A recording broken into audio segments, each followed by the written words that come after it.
That's not the All right, first topic, but that was funny that's that the you put first that up topic. there. So look, big topic coming in for the first one. So look, has WWE reached a cultural level of the a level cultural level impact like the NBA or the NFL, or is wrestling still a niche form of entertainment? All right. I have a hot take after we give ours because I wanted to see what everyone says first, but because we brought this topic to Twitter, I think it was Wednesday or Thursday, just to see what everybody else was thinking, and it got a lot of different responses. And there was one response in particular that I want to bring up, but we'll bring it up later. So whoever wants to start this off, eeny, meeny, miny, mo. All right, go ahead, Cliff. Yeah, it's a niche product still. It's still very much a niche product. There's no difference. I mean, sure, it's building. There's a lot more influence into it with, especially like when you have people like Vanessa Hudgens and ASAP, and you have Matthew McConaughey, and you get all these other celebrities, or even just people who are hometown heroes. Like when you look at Matt Rule in Lincoln, Nebraska, when they're having something going down, the coach of the Huskers. You have all these people who could represent. It's cool, but at the end of the day, man, it's still just very much like we're still seeing the same numbers kind of show up, right? At 2.2, 2.3, 2.5 mil watching Raw on Netflix, or you're looking at the, 2.2 on USA with SmackDown, so the numbers are still very niche, especially when you're comparing it to something like, let's be real. I mean, WrestleMania at its best, right, is nowhere compared to what the Super Bowl is. And we're talking about the big game. It's gonna be coming up in 2 weeks. And we're probably talking about 130 million people watching. That's that, and probably more than that. You know, so it's still, to me, it's a very niche product. It's still growing, especially with a lot of help from like outside influences. But right now, yeah, it's very much as a niche product.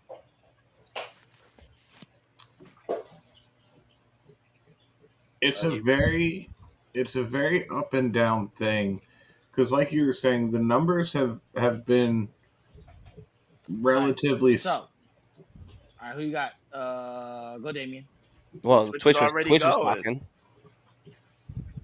He can't hear us, can Yeah, he? he can. Joe, go ahead, Twitch. Go ahead. You got it. it's Continue. the numbers are still very much Oh like wow. the same. It you don't really see. It's like you were saying, you don't really see WrestleMania at its peak beating the Super Bowl any year. Like no matter who's playing in it, it's still the Super Bowl will always be what it is. The NBA Finals will always do better. I I feel like with so many, how do I word this really, with so many like shifts that go on within wrestling, I feel like it's hard for somebody who's not a casual or not a weekly viewer to get sucked in to be like, okay, this is something that could replace the NFL for me or replace the NBA for me. Because let's be serious, I don't watch football. I am not a football fan. I don't watch basketball. I watch hockey. Like I could say that WrestleMania does better than the Stanley Cup, or at least they do the same numbers. But when you compare it to something like the NFL or the NBA, that is just a juggernaut of sports entertainment, sports, whatever you want to consider it. It's hard to say that it's not niche. Like, I mean, I'm gonna throw this out there, right? So we talking about the idea of just like Raw and SmackDown weekly going in, right? And I'm just gonna throw this number out there, right? 12 million people watch Thursday night football on average. Thursday night football. We talking about games like the Browns versus the Jets, teams that no one gives a fuck about, and we still want to think that pro wrestling is like in that same category. I don't. No, not yet. Go on, Damien. It's definitely and has always been a niche product from like jump, like it always has. Yeah, it's gone up and down with its numbers, even higher than what I guess the numbers we see today. But at the same time, in the wrestling bubble, it has grown. Yeah. Like I'll give you an instance. there are like four people at my job that haven't watched wrestling in a long time, and since it's been moved to Netflix, they are starting to watch again. So like in its own bubble, yeah, like I think it has grown and it has like made a significant impact as far as it's growing. No, of course it's not like the NBA or the NFL. Like let's keep it real. That a lot of people watch. I don't watch, but a lot of people watch. So, but yes, WrestleMania is not pulling in the numbers, but they are pulling in the money. Yeah. There you go. And they do a lot for whatever city that WrestleMania is in for that whole entire week. Yep. So like for me it's a yes and a no. You know what I mean? So like that's kind of how I feel about it. Also, Twitch, to your point, right? So the 2024 Stanley Cup, right? We'll talk about the NHL since you had mentioned that.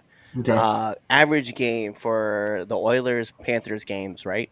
Average viewer, 2.09 mil. So about the So same. about So yeah, so about the same. the same. So I mean, that's what I'm saying. So like, I wouldn't call hockey a niche product, but if we're really comparing this to to The NFL, football the and yeah, NBA, NBA, even if you do like Major League Baseball and stuff like that, yeah, like it's and those sports are only around for what 3 4 months out of the year. yeah.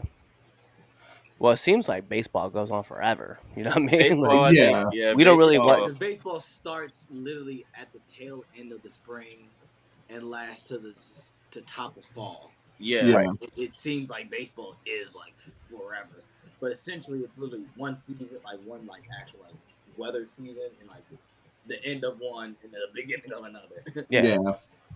But too bad. I mean, go back to that point though, man. We're still talking about like you're still talking about a sport or one like the big four sports, right? So wrestling is in the middle of like those big four, but when those big four are on, like they're on. they're not holding. You're not holding a candle to what the WWE is not holding a candle to those big four. No, they're not. No. So my take is this: I don't think it's there with the NBA and the NFL, but I do think that they're closing the gap. If I'll take that stance up, they're not there yet, but they're getting there. Because if we're specifically talking about the WWE, the WWE isn't a wrestling company, and I've said it plenty of times over the past couple of years on this show. Like it's not a wrestling company; they're a global entertainment juggernaut. Okay, like what they give you is transcends beyond just sports, and we got to look at the fact of crossover stars and who are right now the three biggest crossover stars that WWE produce. You're looking at The Rock, you're looking at John Cena, and you're looking at Roman Reigns. Now you can give and take. You can throw your Attitude Era stars out there. You can say like a Stone Cold Steve Austin has crossed over in a sense. People know who Stone Cold Steve Austin. You can give or take Hulk Hogan. I mean, everyone knows who Hulk Hogan is. But another name that people don't all like, people wouldn't synonymous with culture and pop culture is Ric Flair. Everybody from the age of 7 and up knows who Ric Flair is. I know that for a fact because I've had a 7-year-old said I had that Ric Flair drip on, and I went, "What did you just say to me?" So Ric Flair has transcended pop culture, and he's been retired for at least what? At least from Ever. weekly in ring competition, literally decade. WrestleMania. Let's talk about WrestleMania. WrestleMania is literally the Super Bowl for wrestling, and WrestleMania literally is as Damien said, is a tourist attraction. Me and Damien talked about this the other day over the phone.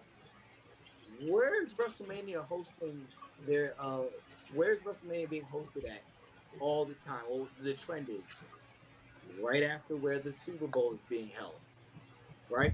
They're getting these big stadiums and they're filling these stadiums like they're filling NFL football stadiums. Not only are there seating capacity, but they're adding chairs on the field as well. There and people all around the world. WrestleMania is about tickets for this year are about to go on sale. Or they just went on sale. At least pre-sale just did, and numbers are going through the roof. And even with inflation, I mean, the nosebleeds are $700, and that's just to sit all the way at the tippy top. But guess what?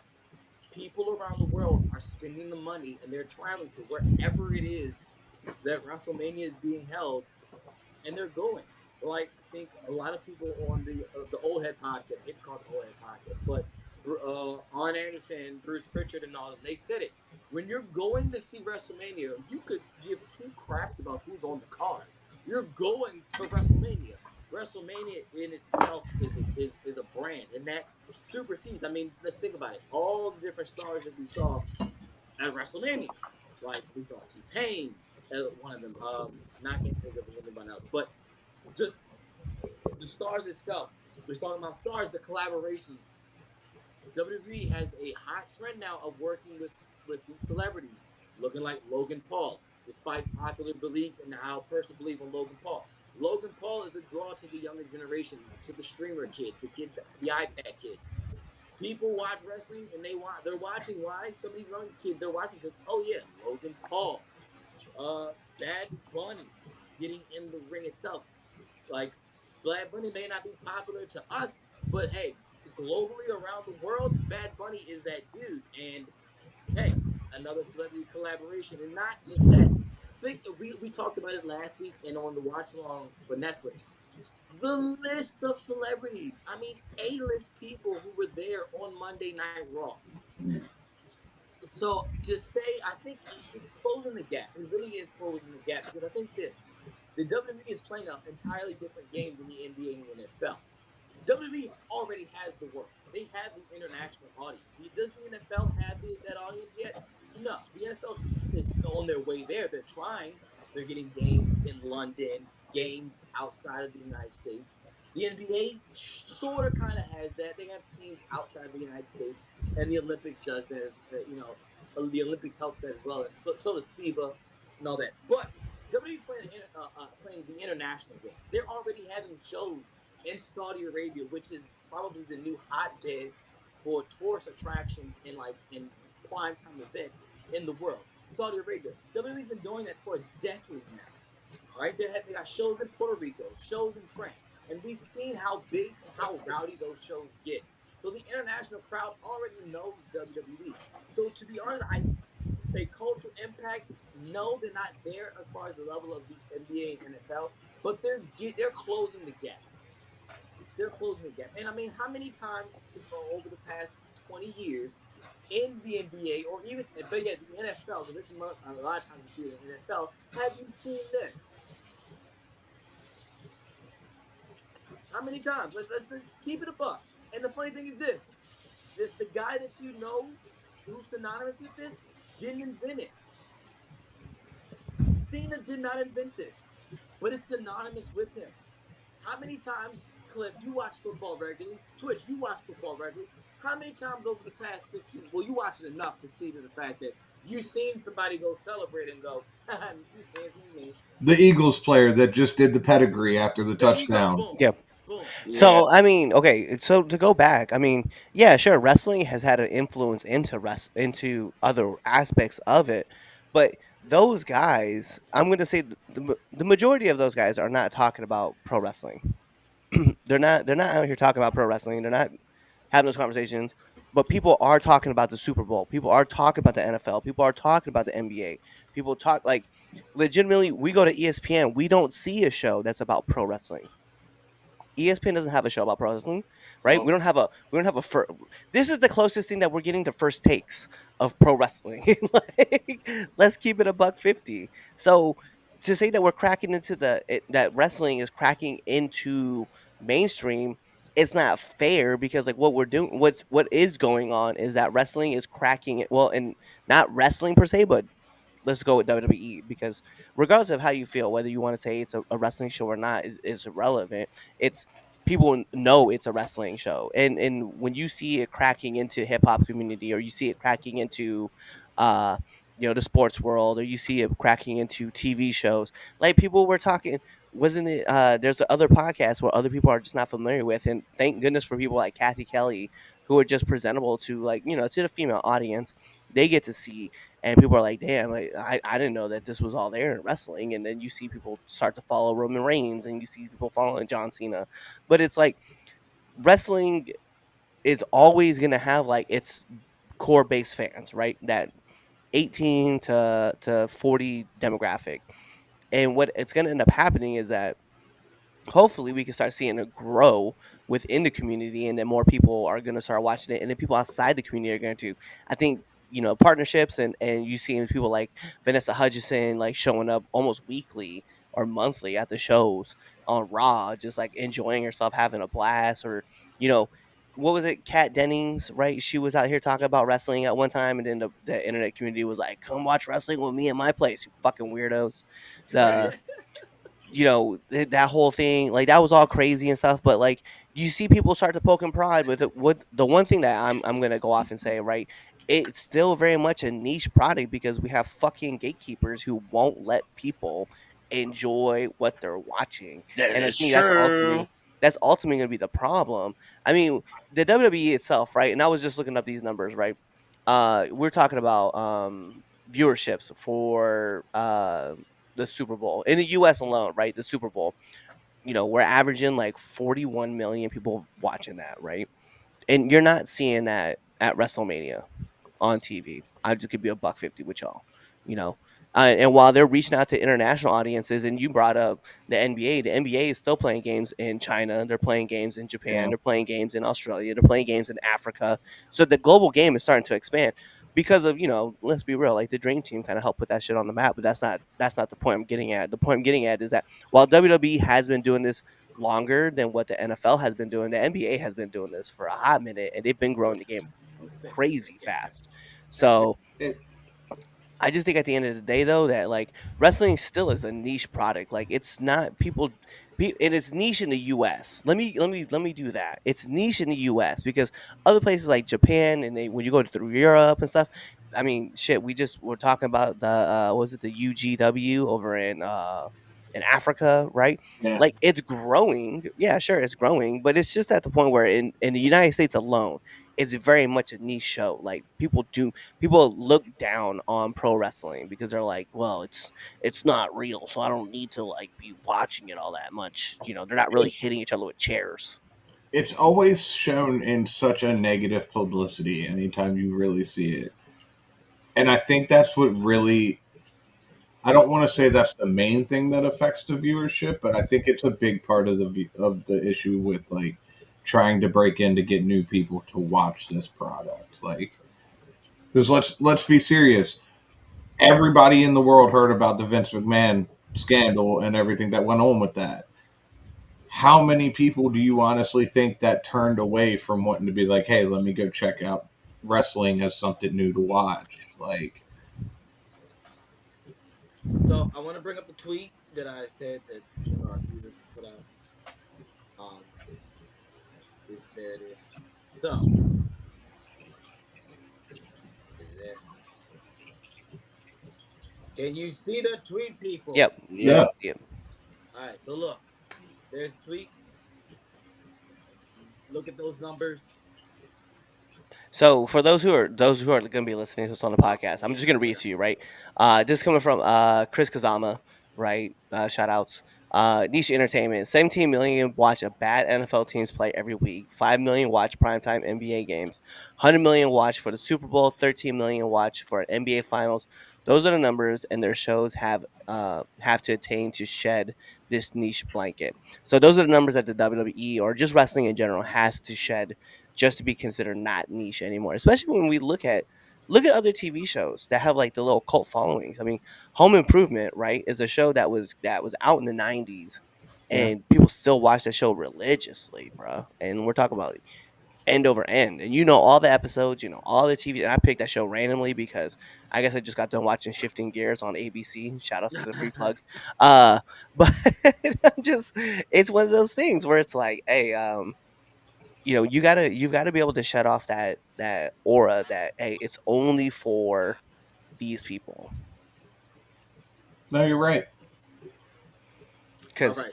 we just watched Taylor Swift last year, 2 years ago, show up to the NFL, and guess what? Oh my God! Everybody's a Travis Kelsey fan or a Kansas City Chiefs fan. Yeah, Facts. Absolutely. there's other All right. teams out there. Final thoughts on this one. All right. Niche entertainment, or has it reached the cultural impact like the NFL or Niche, NBA? Go ahead, Niche. Red Dog. niche. Definitely niche.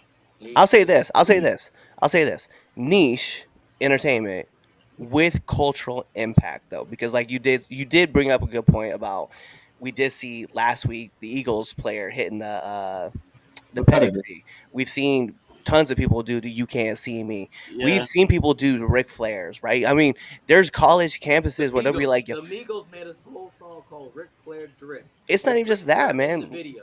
Go to any bar. Go to any bar and say, "Let me get 2 claps and a Ric Flair." I Woo! guarantee you. Yup, exactly. That's what I'm saying. Like, there are certain people who have definitely had the impact in around the game that I would say yes, it's made the impact that it needs to make, but it's still very much a niche product. Yeah, it definitely has cultural impact within the wrestling culture. That's like the wrestling culture is getting big. Like every year it's getting bigger and bigger, We still got kids out here telling people to suck it. right? That is That is true. What? All right. What? Go to the What? comments. Red Oh Dog, yeah, I and gotta get then to the comments. We yeah, we have a got few what of them. people think Hey, about thanks it. for checking out this episode of the 3 Count Podcast. If you like this and you want more 3 Count Podcast, go on over to our YouTube page, hit that subscribe button, hit that bell button so you never miss when we put out a video. Also, follow us on Instagram, Twitter, Facebook, Twitch, all things social media, 3 Count Pod, _ X, 3 Count Pod, everything else. Also, make sure you buy our merch at foryourwear.com and prowrestlingtees.com. Also, you know what? Just watch another video right now. Like, right now, I'm gonna walk away and you're gonna play another video.